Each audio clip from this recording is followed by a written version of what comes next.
요한복음에서는 예수님이 베푸신 기적이 7번 나타납니다. 요한복음에서는 이 기적이 예수님의 신성을 나타내기 때문에 특별히 표징이라는 단어를 씁니다. 첫 번째 표징이 오늘 본문의 가나의 혼인잔치 사건입니다. 예수님의 첫 표징이 혼인잔치다. 여러분은 어떻게 생각하십니까? 예수님과 혼인잔치가 어울린다고 생각하십니까? 얼핏 보면 어울리지 않는 것 같습니다. 왜냐하면 예수님은 고생을 많이 하신 분이시기 때문입니다. 태어나자마자 누인 곳이 말의 먹이통이었습니다. 짐승의 먹이통이었습니다. 구유였고요. 목수의 아들로 자라시면서 하층민의 서름을 아실 만큼 아시는 분입니다. 주변의 사람들도 넉넉한 사람이 아마도 많지 않으셨을 것입니다. 금욕의 훈련도 혹독하게 받으셨습니다. 세례 요한에게 세례를 받으신 후에 40일이나 금식하셨습니다. 시험도 당하셨습니다. 얼마나 고된 삶이십니까? 본문은 예수님의 공생애가 시작되는 시점이니까 아직도 예수님이 겪어야 될 고난은 많이 있습니다. 십자가의 순환은 아직 시작되지도 않았습니다. 예수님의 삶의 무게가 얼마나 무거웠을지 생각해보면 우리는 절로 고개가 숙여집니다. 그런 예수님의 첫 사역지가 혼인잔치집이었습니다. 혼인잔치는 어떤 곳입니까? 가장 기쁘고 행복한 순간입니다.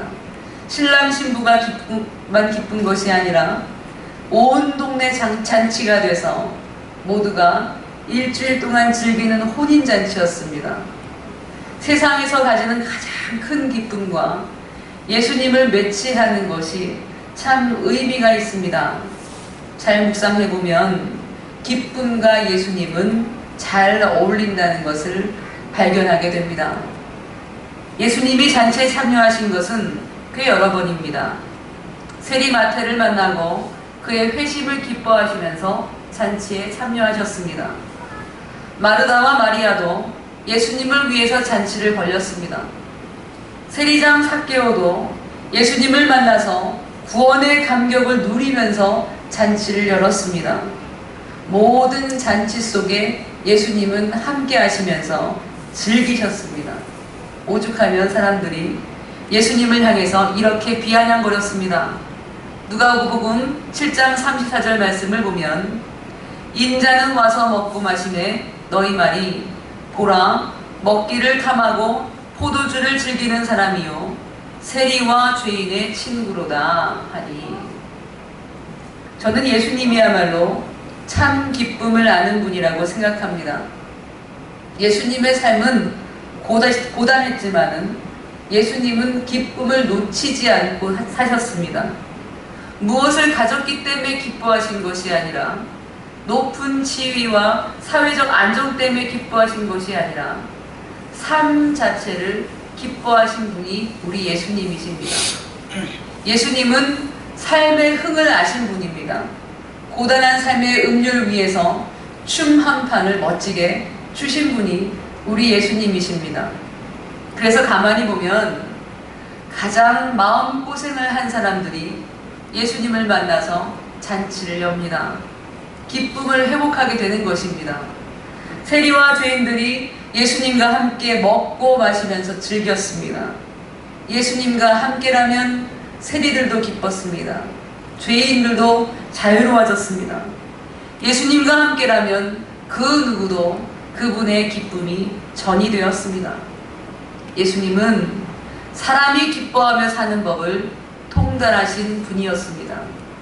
그런 의미에서 십자가의 죽음으로 절정을 이루실 예수님의 사역의 첫 장이 혼인잔치집이라는 사실이 참 예수님답다는 생각이 들었습니다. 삶의 풍상과 온갖 쓴맛을 다 겪어내시면서도 예수님은 흥겨운 삶을 사셨습니다. 기쁨으로 사셨습니다. 전 여러분도 예수님처럼 기쁨을 누리며 사시기를 소원합니다. 본문의 혼인잔치는 아마도 예수님의 어머니 마리아와는 각별한 집안에서 있었던 것 같습니다. 왜냐하면 본문을 보면 마리아가 주도적인 역할을 하는 것을 봅니다. 손님들은 몰랐지만 마리아는 포도주가 떨어진 것을 알았습니다. 그리고 포도주를 어떻게든 채우려고 애쓰는 모습을 봅니다. 이 말은 마리아가 잔치를 주관하는 쪽에 있었다는 이야기입니다. 그래서 아마도 마리아와 친척벌에 있었던 집에서 혼인잔치가 있었고, 그래서 예수님과 제자들도 함께 참여했던 것으로 보입니다. 3절 말씀을 보겠습니다. 포도주가 떨어진지라 예수의 어머니가 예수에게 이르되 저들에게 포도주가 없다 하니. 아멘. 마리아는 예수님에게 살짝 가서 이렇게 말했습니다. 저들에게 포도주가 없다. 단순히 사실을 말한 것이지만 사실 그 안에는 도와달라는 의미가 내포되어 있습니다. 그런데 예수님은 뜻밖의 대답을 하십니다. 6절 말씀을 보겠습니다. 예수께서 이르시되 여자여 나와 무슨 상관이 있나이까? 내 때가 아직 이르지 아니하였나이다. 아멘. 마리아에게 돌아온 말은 승낙의 말도 아니고요, 애써 보겠다는 대답도 아니었습니다. 무심한 대답이었습니다. 여자여 나와 무슨 상관이 있습니까? 냉정한 답변이셨습니다. 여자여 나와 무슨 상관이 있습니까? 이 말은 새 번역에서는 이렇게 기록했습니다. 여자여 그것이 나와 당신에게 무슨 상관이 있습니까? 이렇게 번역했습니다. 어머니라고도 안 했어요. 귀내, 여자여 이렇게 말했습니다. 귀내라는 말은 아들과 어머니 사이에서 이루어지는 호칭은 아닙니다. 나이 드신 여인을 귀내라고 부를 수는 있지만 아들이 어머니에게 귀내라고 하지는 않습니다. 왜 예수님이 마리아를 어머니 하지 않고 여자여 이렇게 말했을까요? 왜 나와 당신과 상관이 없다 이런 말씀을 하셨을까요? 참 이해하기 어려운 예수님의 답변이셨습니다. 예수님은요, 간혹 예수님답지 않아 보이는 말씀을 하실 때가 있으십니다. 여러분, 수로보니게 여인이 와서 자신의 딸을 고쳐달라고 했던 사건을 기억하십니까? 수로보니게 여인에게는 더러운 귀신에 들린 어린 딸이 있었습니다. 여인은 예수님한테 찾아와서 딸을 고쳐달라고 그렇게 청했습니다.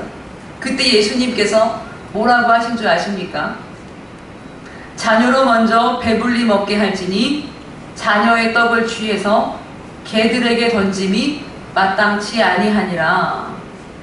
무슨 말입니까? 이스라엘 백성들이 먹어야 될 떡을 이방인 개들에게는 줄 수가 없다 이런 말입니다. 너무나 서운한 말씀이죠. 어머니에게 얼마나 서운한 말이었겠습니까? 우리는 예수님이 왜 이렇게 말씀하셨는지 그 이유를 정확하게 알기 어렵습니다. 그렇지만 이어지는 수로보니게 여자의 답변을 들어보면 예수님이 왜 그러셨는지 그 마음을 이해할 수가 있습니다. 수로보니게 여자는 이렇게 말했습니다. 주여 올소이다마는 상 아래 개들도 아이들이 먹던 부스러기를 먹나이다. 아멘. 참 놀라운 말이죠. 개들도 아이들이 먹던 부스러기는 먹지 않습니까? 떡 자체를 바라지도 않습니다. 이스라엘 사람들이 먹는 떡을 바라는 것이 아닙니다. 남는 부스러기만이라도 주십시오. 얼마든지 기다릴 수 있습니다. 떡 전부가 아니어도 부스러기만 있어도 예수님은 내 딸을 고쳐주실 줄 믿습니다. 이런 고백인 것입니다. 얼마나 놀라운 믿음의 고백입니까? 예수님이 박하게 말씀하시지 않았다면 이 여인은 이런 믿음의 고백을 하지 못했을 것입니다. 예수님은 결국 그 딸을 고쳐주셨습니다. 예수님이 하신 그 서운한 말씀은 처음부터 그 딸을 고쳐주지 아니하신 것이 아니라 결과적으로 수로보니게 여인의 믿음을 드러내도록 하셨다는 것을 우리는 나중에서야 발견하게 됩니다. 사랑하는 여러분, 우리가 어떻게 예수님의 뜻을 다 알겠습니까? 우리는 이해할 수 없는 것이 더 많습니다. 우리가 이해할 수 없는 것이 더 많다는 것을 인정해야만 합니다. 우리는 그 결과를 봐야만 알 수 있는 일이 많이 있습니다. 그런데 우리는 벌써부터 절망하고 낙심해합니다. 마치 예수님께서 그게 나와 무슨 상관이 있느냐 이렇게 말씀하시는 것 같은 상황이 우리 삶에는 종종 있습니다. 이런 경우 있습니다. 지난주에도 교회 잘 나가서 잘 섬겼어요. 또 이번 주는 열심히 새벽에도 나와서 기도를 했습니다. 또 어젯밤에도 하나님과 깊은 교제 가운데 기도를 했습니다. 근데 자고 일어나니까 아이가 아픈 것입니다. 그래서 병원에 데려가 보니까 중병이에요. 그래서 부랴부랴 아이를 입원시키고 누워있는 아이의 얼굴을 보니까 그 마음이 얼마나 복잡하겠습니까? 왜 나한테 이런 일이 생겼지? 왜 나한테 내가 뭔 잘못을 했나? 이런 생각을 하게 됩니다. 어제까지 나랑 충분하게 마음을 나누신 것 같은 하나님은 그것이 나와 무슨 상관이 있느냐 하시는 것만 같습니다. 왜 그런 일이 생겼는지 이해도 안 되고 억울한 감정까지 올라옵니다. 그럴 때에 저는 여러분이 마리아와 같으시기를 바랍니다.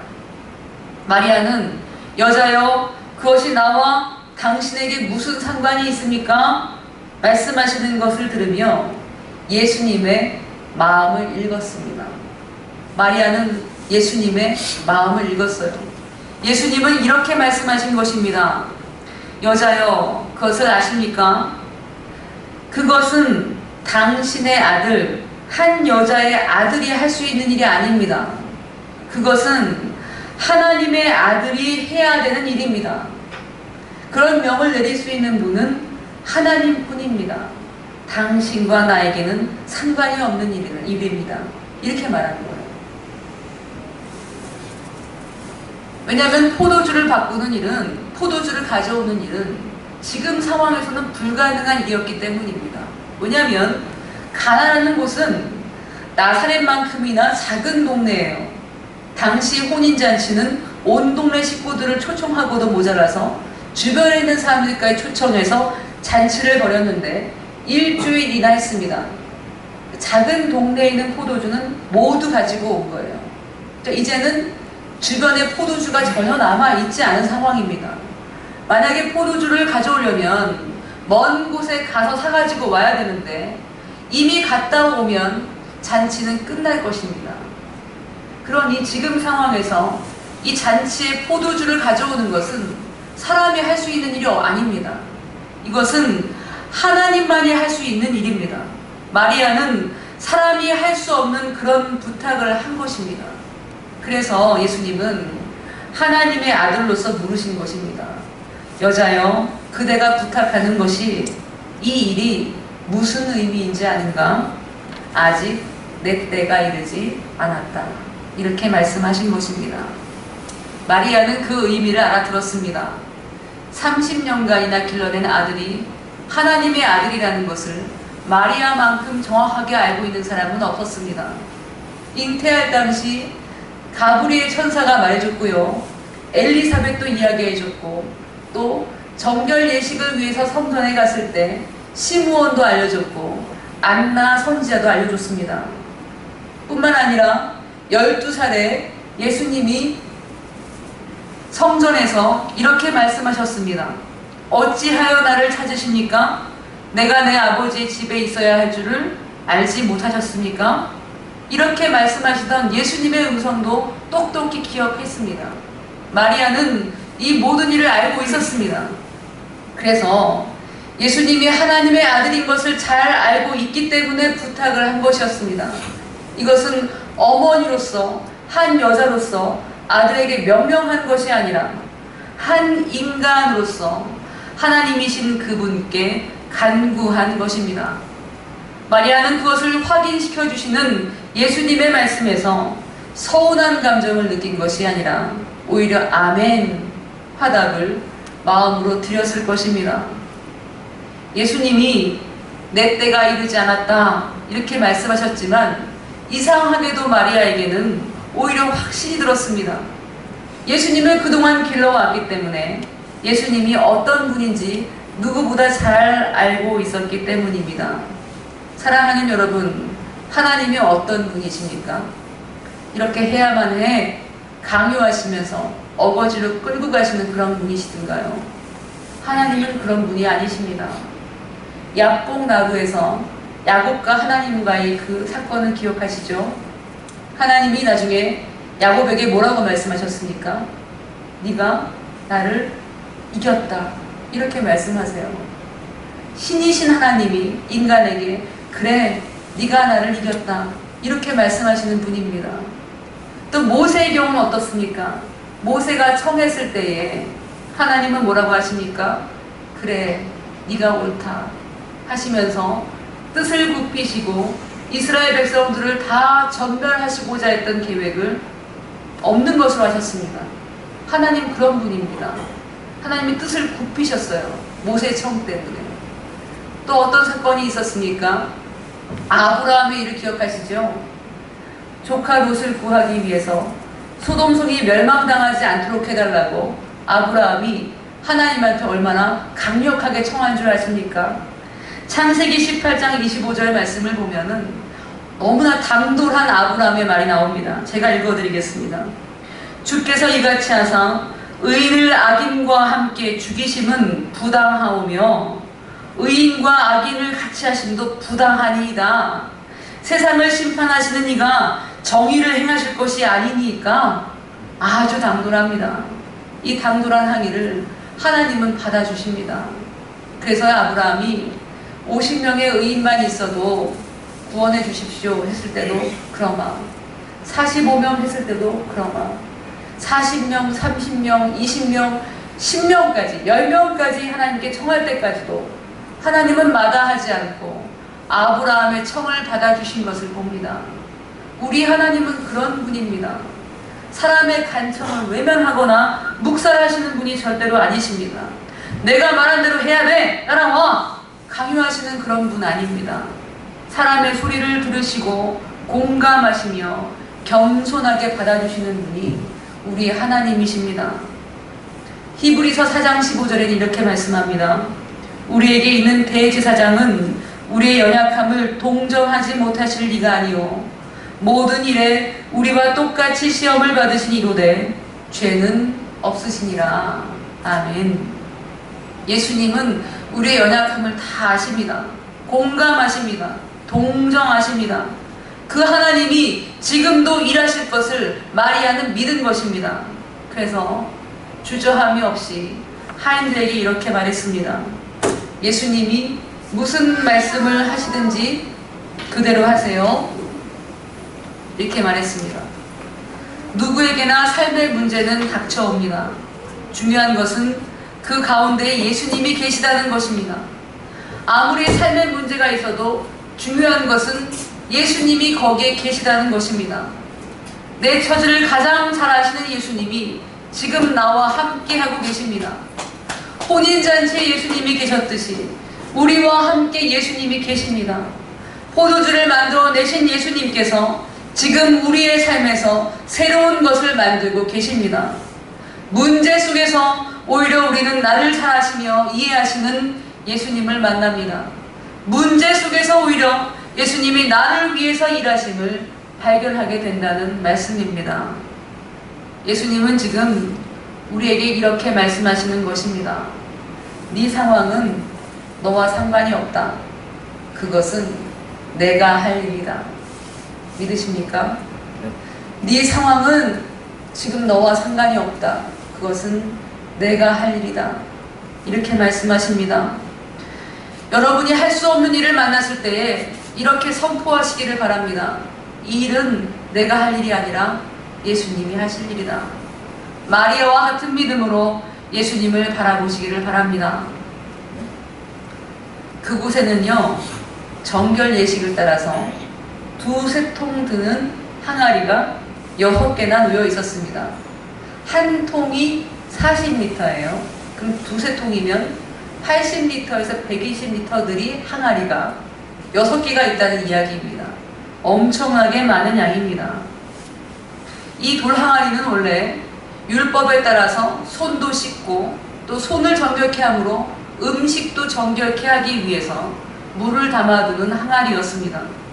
예수님은 그 항아리에 물을 가득 채우라고 말씀하셨습니다. 그리고는 그 물을 떠서 연회장에게 갖다 주라고 말씀하셨습니다. 어떻게 되었습니까? 연회장은 지금까지 먹어본 포도주보다도 훨씬 맛이 좋은 포도주를 맛보게 되었습니다. 물이 변해서 낸 포도주인데 가장 맛있는 포도주였던 것입니다. 저는 사실 이 큰 6개의 돌 항아리를 묵상하면서 우리에게 향하신 하나님 아버지의 마음을 읽었습니다. 마치 우리는 그 돌 항아리가 비어있는 것처럼 결핍되어 있습니다. 하나님은 우리에게 우리의 결핍을 너무나 채워주고 싶어 하십니다. 얼마나 그 결핍을 채워주고 싶어 하시는지 그 마음을 느낄 것만 같았습니다. 우리의 결핍이 너무나 커서 120리터들이 돌 항아리 6이 비워져 있을 만큼 우리의 결핍이 크다고 하더라도 하나님은 채워주시기를 원한다는 말씀입니다. 그것도 훨씬 좋은 포도주로 채워주시기를 원하십니다. 우리는 갖가지 결핍에 눌려 삽니다. 인정받지 못하는 결핍, 물질이 없는 결핍, 관계에서 어그러진 결핍, 수많은 결핍들이 있습니다. 저는 모든 결핍으로 고통당하고 계신 사람들을 채워주시기를 원하시는 하나님 아버지의 마음을 강하게 느낍니다. 하나님 우리에게 이렇게 말씀하십니다. 나의 포도주를 받아라. 나의 포도주는 다름이 아닌 너를 위해서 채우는 것이다.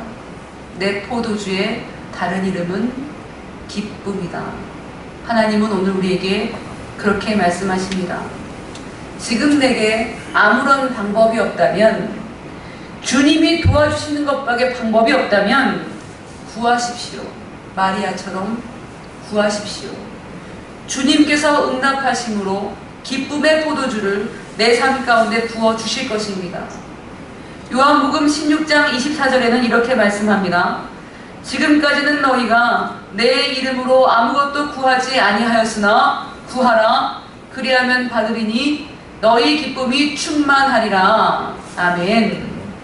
구하라. 그리하면 받으리니 너희 기쁨이 충만하리라. 아멘. 이 말씀을 받으시기 바랍니다. 저는 맹목적으로 간구하기만 하면 응답받는다, 이런 말씀을 드리는 것이 아닙니다.